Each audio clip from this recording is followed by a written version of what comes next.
지도 모르는 데 왕으로 추대한다니까 내가 그 지키기라고 서약을 했어요. 그래서 문서에 서면 내가 장로를 지킨다. 그래서 스콘이라고 하는 곳에서 가지고 왕이 대관식을 사서 스코틀랜드 왕으로 올라갑니다. 이제 이게 누구를 또 화나게 만들었어요? 올리버 크로멜, 잉글랜드의 올리버 크로멜을 화나게 만듭니다. 자, 그래서 이 언약도들이 올리버 크로멜과 격렬하게 이제 싸움을 벌여야 될 상황, 일적즉발에서 위기상황이 부딪힌 거예요. 근데 지금 스코틀랜드 사람들은 단순히 찰스 왕을 지지하기서라기보다도 이제 민족 대 민족의 감정이 생긴 거예요.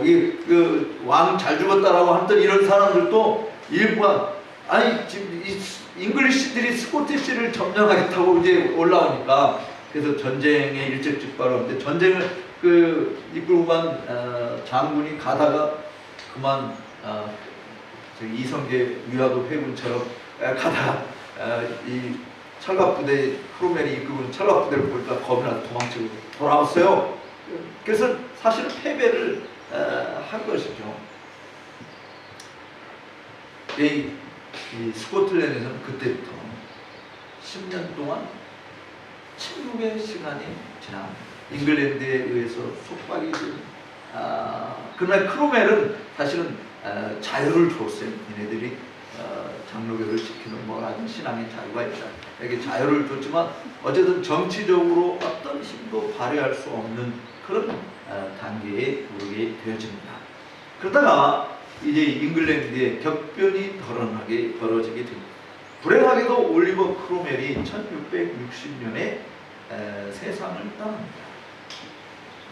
이 기간 동안에 잉글랜드에서는 독립파 청교도, 올리버 크로멜이 이 독립파 회중 정치를 지향하는 그 독립파 선교도였기 때문에 그 사이 잉글랜드에서는 청교도 운동이 굉장히 많이 성장을 하게 되었죠. 그래서 처음에 장로교로 있었던 사람이 독립파로 바뀐 대표적인 인물이 누구냐? 존 오웬 같은 청교도의 가장 대표적인 신학자로 이 사람도 장로교도 있다가 올리버 크로멜과 함께 크로멜을 따라서 사실은 독립파로 이렇게 바뀌게 되어진 사람인데 어쨌든 잉글랜드에서는 청교도들이 크로멜의 도움 아래서 굉장히 성장을 하게 되어진 교회 개혁은 안 되었을지라도 자유롭게 비국교도들이 활동할 수 있는 길을 허락해 준 겁니다. 근데 이 올리버 크로멜이 죽었어요. 그러고 나서 그의 아들 로버트 크로멜이 제2대 호민관으로 등극을 했어요. 근데 이 로버트 크로멜이 정치를 잘 했으면 별 문제가 없었을 텐데 아버지가 워낙 월등한 정치력을 발휘한 사람이다 보니까 로버트 크로멜은 아버지와 비교를 할 때 너무 무능하게 정치를 합니다. 그래서 잉글랜드 사람들 사이에 무슨 움직임이 벌어지냐? 우리도 다시 왕을 모십시다 라는 주장을 합니다. 그래서 스코틀랜드에 올라가서 찰스 2세를 만납니다. 왜냐하면 왕정 복귀를 하려면 이제 왕권 계승이 이제 찰스 2세한테 2세가 해당이 되니까 그래서 왕정 복귀가 1661년에 일어나게 됩니다. 찰스 2세가 왕위의 두 나라를 다시 통합하는 왕좌에 오르게 되어진 거예요. 그래서 찰스 2세가 왕위에 오르면서 이 찰스 2세의 측근들의 이야기를 듣고 임금님이여 스코틀랜드의 장로교를 없애고 잉글랜드의 이 감독 제도로 통합을 해야 됩니다 라고 하는 그냥 항소를 계속 보내가 그러니까 그 항소에 그만 이 사람이 순응을 하면서 651년 스콘에서 즉위식 할 때 자기가 화란해서 서명을 해서 언약을 지켜주겠다고 그 장로회를 지켜주겠다고 문서에 서명한 것을 깡그리 포기해버리고 종교 통일령을 1660년 자기가 왕에 오르면서 바로 선포한 게 종교 통일령. 그 종교 통일령의 내용은 크게 두 가지입니다. 하나는 뭐냐면 잉글랜드에 있는 모든 청교도 목사들은 교회에서 다 추방이다. 그러니까 감독 제도를 지지하지 않는 잉글랜드의 청교도 목사들은 교회에서 다 추방. 그래서 그 당시 1661년에 추방된 잉글랜드의 퓨리탄들이 2,004명의 목사님들이 추방당합니다. 그리고 추방되면서 20마일 이내에는 그러니까 내가 목회한 지역이 여기가 지금 지역 이름이 뭐죠? 뉴몰든에서 20마일 벗어나는 그 바깥에 나가서 살아야지 이 뉴몰든 20마일 안쪽으로는 못 들어온다. 이제 법이 그래서 청교도 목사님들이 다 교회에서 추방되어지고 멀리 떠나는 그런 아픔이 생기게 돼요. 그래서 청교도 운동은 엘리자베스 1세 여왕 때부터 이 찰스 2세가 통일령을 발표할 때 1558년에서 1661년 약 103년 기간 동안이 청교도 운동 기간, 공식적으로 청교도 운동은 종식이 된 게 바로 1661년 찰스 2세의 통일령 때문에 일어납니다. 그 다음에 또 한 가지는 스코틀랜드를 향한 법령이었어요. 장로의 주의를 포기하지 않으면 장로의 주의를 지킨다고 하는 모든 사람은 다 즉시 사형에 처하라.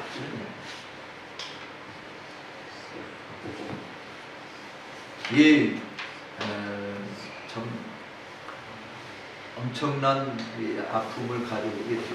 그래서 찰스 2세님께서 1661년부터 1688년 이게 소위 킬링 타임스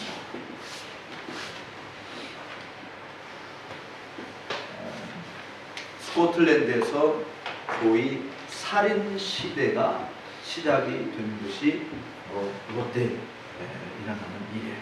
그래서 장로의 주의를 믿는다고 말하는 사람들은 다 사형을 다 순교를 당했고 감독주의를 채택한다고 하는 사람들은 다 살려지고 교회 목회하고 있다. 그 전에 요 킬링타임 내에서도 계속 그 개신교 자유령을 발표해서 여기서 개인적으로 장로교 안에서 장로교를 신봉하는 것도 좋다. 뭐 이렇게 이제 탄압을 하다가 개인적으로 집에서 모여서 장로회식으로 예배하는 것은 허용이다. 그런데 5명 이상 모이는 것은 안 된다. 그러니까 집에서 장로회 주의로 예배하는 것은 되지만 이 5명이 넘어가면 불법이다. 이런 그게 불법자로 잡게 되면 그 벌금 내고 가택연금 나가고 또 아니면 감옥에 가고 하는 이런 일들이 벌어지고, 그래서 사실은 언약도들 내에서도요. 그 처음에 스콘에서 왕위 즉위식 할 때 그 왕이 언약 문서를 지키겠다라고 이야기했으니까 이제 왕을 믿고 합시다라고 하는 사람이 결탁자들이 생겼고, 그 다음에 아니다, 그 스털링에서 목회하는 제임스 거스리 목사님을 비롯한 이런 목사님들 아니다, 이 왕을 우리가 믿을 수가 없다. 그래서 반대한 사람이 한거파들. 이게 이제 사실 두 대로 나오는데 결국 누구 주장이 맞냐면 이 한거파들의 이야기가 맞아요. 그 왕을 따랐던 결탁자들이 그냥 보기 좋게 사실은 왕이 즉위 시간에 이 종교 통일령 받으면서 다 하고 난 것이죠. 그래서 이때 그 살인 시대 때 대부분 언약도들이 주둔하고 있던 지역은 로울랜드, 스코틀랜드도 둘로 나눠서 하일랜드 지역이 있고 로울랜드 지역이 있는데, 대부분 당시에 언약도들의 그 중심 세력들은 로울랜드에 대부분이 있었어요. 근데 하일랜드는 아직도 그 당시에 아직도 이 미신과 우상 숭배에 찌들어 있는 덜 개화된 사람들이 많이 있었는데, 이 찰스 1세가 무슨 짓을 했냐면 찰스 2세가 하일랜더들, 여러분들이 영화도 보면 제목이 하일랜더가 있어요. 그 하일랜더들 8,000명을 야만인들이 8,000명을 대거 로울랜드로 투입하면서 장로의 주의를 고집하는 사람을 다 죽이라. 그 당시 그 순교에 이렇게 순교당한 글들을 읽어보면 여러분들이 정말 이게 지금 뭐 북한에서 벌어지는 그런 아픔 그 이상의 뭐 임산부들 그냥 그대로 배를 갈라서 죽이질 않나. 이 손톱 밑에 대못을 다 손톱 밑에 갈라서 죽이질 않나. 목 잘라 죽이고 화형시키고 이게 말에다가 이게 그 사지를 다 묶어가지고 네 마리 말이 그냥 각자 가게 되면 몸이 다 팔다리가 다 찢겨지는 그런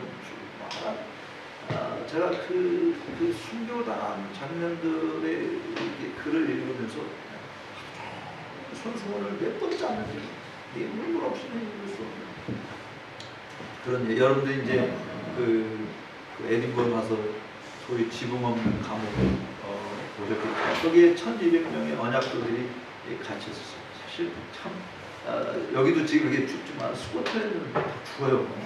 그러면서 비바람이 많고 저는 스코틀랜드 공부하면서 여름에 한 달 정도를 제외하고서는 한국의 군고구마 장수들이 입는 이런 막 털장갑 같은 그런 거 겨울에 입는 그런 것을 1년 내내 그렇게 입고 다니고 그래서 추워가지고. 그런데 이때도 이렇게 추운데 그 당시는 얼마나 더 춥습니까? 우리도 옛날이 더 춥지 지금보다. 옛날 우리 한국에 어렸을 때 제가 어렸을 때 영하 20도 막 넘어가고 이랬었는데 지금은 영하 20도로 내려간 곳은 거의 별로 없어요. 많이 추워야 뭐 15도 정도 이렇게 되는 건데. 그러니까 엄청나게 추운데 이게 지붕도 없어요. 화장실도 없고 그 지붕 없는 감옥에 가서 그냥 고난의 길을 가는 거기에 퇴임을 견디다 못해서 사람들이 막 타협하고 간 사람들도 있어요. 마지막 최후까지 남은 사람들이 한 250명 남았는데 이 사람들은 다 자마이카 노예로 팔려가요. 그래서 노예로 팔려가서 저 셔틀랜드 거기 북쪽의 해안가에서 배 타고 이제 북해 바다를 해서 항해를 하고 출발한 지 얼마 되지 않고 갑자기 태풍이 몰려왔어요. 그래가지고 그냥 이 태풍이 몰려 배가 침몰 직전에 있으니까 위에 이 가판에 있는 선원들이 이 사람들이 밑에서 지금 죄수들 250명들 이렇게 언약들인데 그걸 풀어 열어주고 얘들도 탈출하게 만들어줘야 되는데 그걸 열어주지 않고 그대로 놔두고 지들끼리 탈출해요. 그래서 배가 그 바람지면서 바다에 다 250명이 수장돼서 죽는 그런 비극의 역사도 있고 그 그레이프라의 옆에 보면 언약도들의 그 순교 기념비 마지막 최후 순교자 1988년 돌아가신 분이 제임스 레닝 목사님인데 이분이 26살에 순교를 당해요. 이 제임스 레닝 목사는 26살밖에 안 되는데 이 제임스 레닝을 잡았던 그때 군대 사령관이 제임스 레닝이 잡혔다고 하는 소식을 듣고 와서 제임스 레닝이 어떤 놈이냐 말이지 보자 하고 봤는데 보고 한 1000마디가 이런 애송이가 스코틀랜드 전역을 벌벌 떨게 만들었단 말이야 이렇게 소리를 쳤어요. 젊은 이 장군은 이 제임스 레닝이 동에서 번져 서에서 번져 하니까 정말 대단히 막 몸집도 크고 또 나이도 있는 그런 사람인 줄 알았는데 이 언약도들을 이끄는 이 지도자인데 26살밖에 안 돼. 제임스 레닝 예수님 때문에 우리가 이렇게 벌벌 떨었던 거야 이러면서 그냥 이 제임스 레닝 만드는데 그 제임스 레닝 마지막 순교를 기념한 기념탑이 그 그레이프라이 옆에 있어요. 그거 보셨어요? 봤었어요? 네. 거기 옆에 보면은 이렇게 울타리로 이렇게 울타리가 있고 그냥 빈 터가 있는 거 기억나시는 거기 그게 무슨 터냐면 그 땅을 이렇게 파가지고 그냥 산채로 언약도를 얻어 치면 묻은 자리가 산사. 그러니까 언약도들이 이 핍박당하고 한다는 게 정말 말할 수 없이 큰 아픔 정말 대단. 그래서 소위 킬링 타임스라 그래요. 그래서 이제 그 당시의 역사를 보는 사람들이 뭐라고 이야기하냐면 야 천주교도 종교개혁 일으킬 때 개신교들 그렇게 무참하게 죽이냐 너희들은 같은 개신교라고 하면서 앵글리칸도 개신교라고 이야기하면 너희들은 같은 개신교라고 하면서 어떻게 그렇게 사람을 무자비하게 죽일 수 있느냐 막 이 비난을 할 정도로 사실은 많은 아픔을 겪고 순교를 당했어요. 그 순교당한 사람 제가 읽은 우리 지금 아드님이 나이가 몇 살이요? 11살. 11살. 제일 나이 어린 아이가 9살, 10살, 11살. 9살짜리 꼬마한테 총 불이 대고 너 장로교를 택할래? 감독교회를 택할래? 라고 이야기할 때 그거 봐봐 이렇게 대답해. 나는 이러이러한 이유 때문에 장로교회를 뺄 수 없어. 그래서 처음에 말해서 좋습니다. 우리 친구 혜민이 장로교를 보고 감독교를 뭔지 아니? 모르지? 너 장로교 다니려면 죽어. 앵글리칸 교회 안 다니면 살고, 거기 다니면 살고, 그럼 너 어떤 거 택할래? 너 11살, 9살짜리는 나는 이러이러 이유 때문에 나는 장로교를 포기할 수 없습니다. 그렇게 해서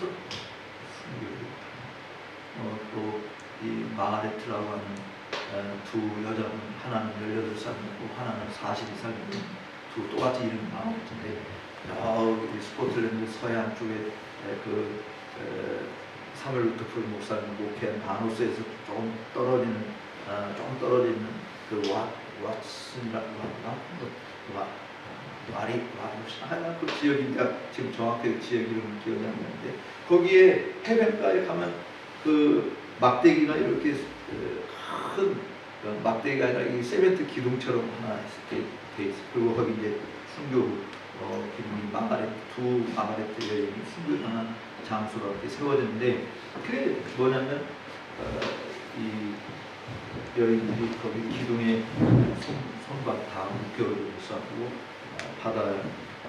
바닷물이 밀물이 들어오게 되면 그 바닷물에 의해서 거기서 수장돼서 죽습니다. 먼저 이제 40대 엄마가 마가레트가 거기 묶여서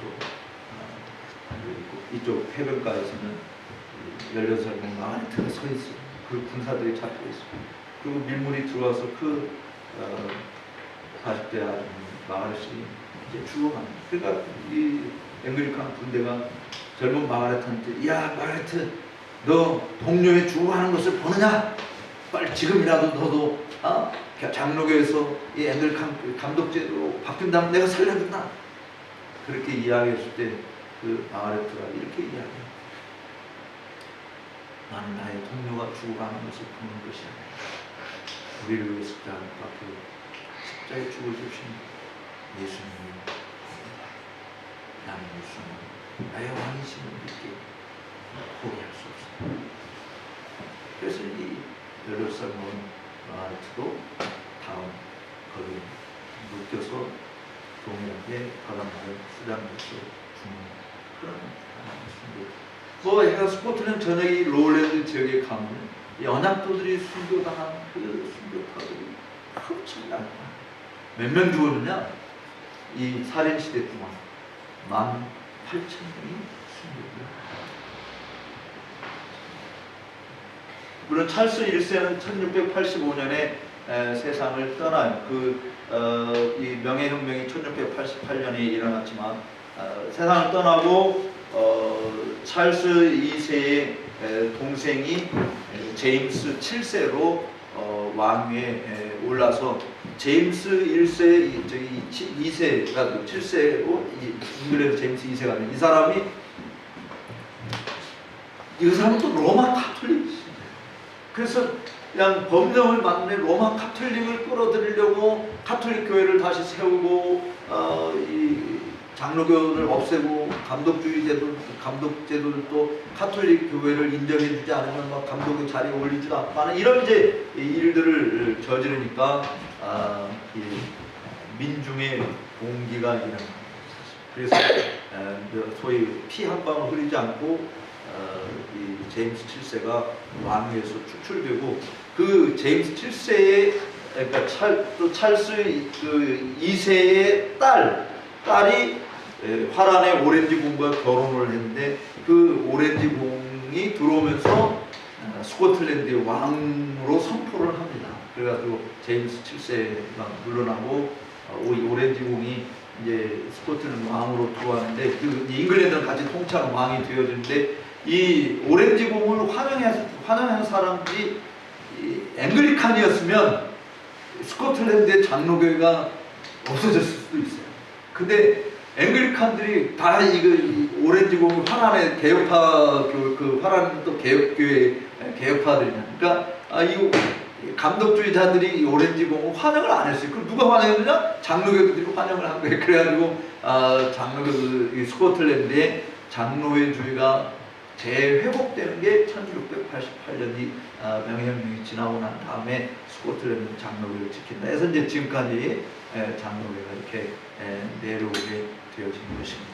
그럼 이제 이게 지금 언약도 운동의 대략적인 역사예요. 역사고 이제 좀 쉬었다가 왜 어떤 신앙을 가지고 이렇게 순교를 당하면서 장로교를 지켰는가?